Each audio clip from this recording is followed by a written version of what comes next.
ये और महिलाओं के लिए एक नई ऊर्जा की शक्ति हुई और एक भारत देश में जो समता मूलक समाज की स्थापना की उस दिन से शुरुआत हुई और आज हमारे लिए बहुत ही गर्व की बात है कि बाबा साहब का जो संविधान है वो पूरे विश्व में मतलब सबसे बड़ा लिखित और मतलब कि एक विदाउट किसी डिस्प्यूटेड वो संविधान है। जिस संविधान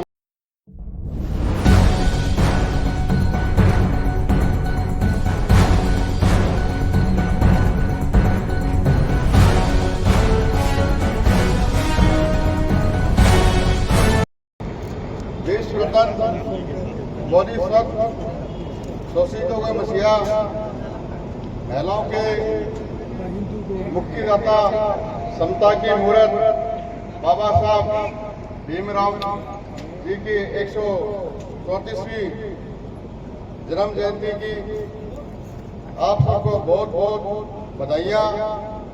और आप लोग मतलब कि इतने संख्या में इकट्ठे हुए और इतने लंबे टाइम से वेट कर रहे थे, तो इसके लिए आप सबका बहुत बहुत धन्यवाद।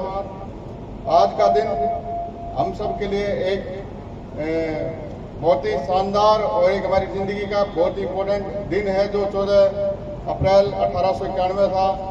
उस दिन के बाद से ही जो शोषित और महिलाओं का जो सम्मान के लिए जो एक नया सूरज उगा था तो वो 14 अप्रैल 1891 था।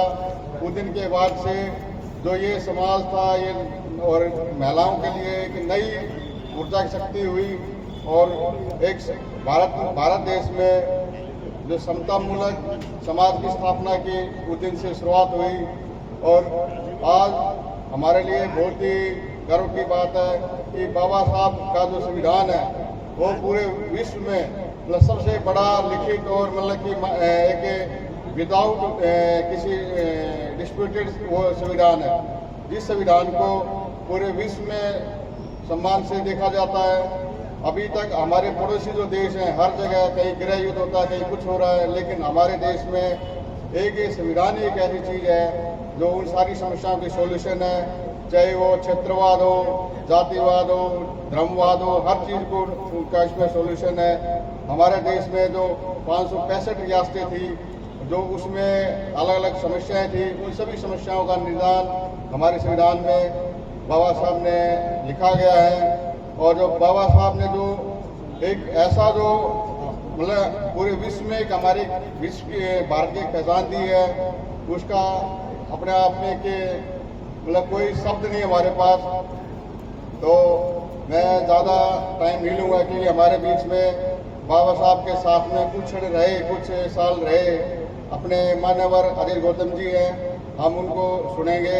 हमारे एन टी राम जी हैं जो अपने सेवा के बारे में बताएंगे और जो अपने समाज में और सब के बारे में बताएंगे। हमारा जो बाबा साहब की श्रद्धांजलि के देने के लिए हमें ज़्यादा कुछ नहीं करना।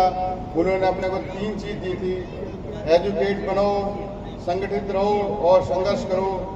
अभी हम एजुकेट तो हो गए हैं लेकिन वो एजुकेशन सिर्फ और सिर्फ उस टाइप की एजुकेशन है कि सिर्फ पेट भरने के लिए और मतलब एक सामाजिक एजुकेशन हमारे बीच में नहीं है। उस सामाजिक एजुकेशन की तरफ ध्यान देना पड़ेगा और हमें मतलब कि हमारी जो असली जो समस्या है जो सोल्यूशन वो होगा राजनीतिक सत्ता से। जब तक राजनीतिक सत्ता नहीं आएगी तो उसका बिना इस एजुकेशन का फायदा नहीं होगा। और इसके साथ में हमें संगठित भी रहना पड़ेगा और जो भी हम संघर्ष हमारे जन्म से ही इस समाज में के साथ संघर्ष जुड़ा हुआ है। इस संघर्ष को हम करते हैं लेकिन इसका सॉल्यूशन क्या है कि हम अलग अलग दिशा में संघर्ष कर रहे हैं। तो हमें जो भी संघर्ष करें सिस्टमेटिक करें, एक लक्ष्य के साथ संघर्ष करना पड़ेगा और ये इन सब के साथ करेंगे तो बाबा साहब का रियल में हम आदरांजलि होगी। उनके सम्मान का लेके सच में उनकी वो होगी आदरांजलि। और के साथ में बाबा साहब ने इस समाज को एक समता मूलक करने के लिए, वैज्ञानिक सोच डेवलप करने के लिए और अपने पूरे विश्व में हमें जोड़ने के लिए जो बुद्ध का जो संदेश दिया था उसको फॉलो करना पड़ेगा। और इससे ज़्यादा मैं आप लोगों का टाइम नहीं लूँगा और आज के जो गाजियाबाद के जो टीम है इनका बहुत अच्छा प्रोग्राम है, बहुत अच्छा अरेंजमेंट है। आप लोगों की यूनिटी और आप लोगों की जो मतलब पैसेंस के साथ और डिसिप्लिन के साथ है, बहुत अच्छा है। और मैं आप सबका बहुत बहुत धन्यवाद करता हूँ। जय भीम, नमो बुद्धाय। बहुत बहुत धन्यवाद सर। मैं अगले वक्ता के रूप में बुलाने से पहले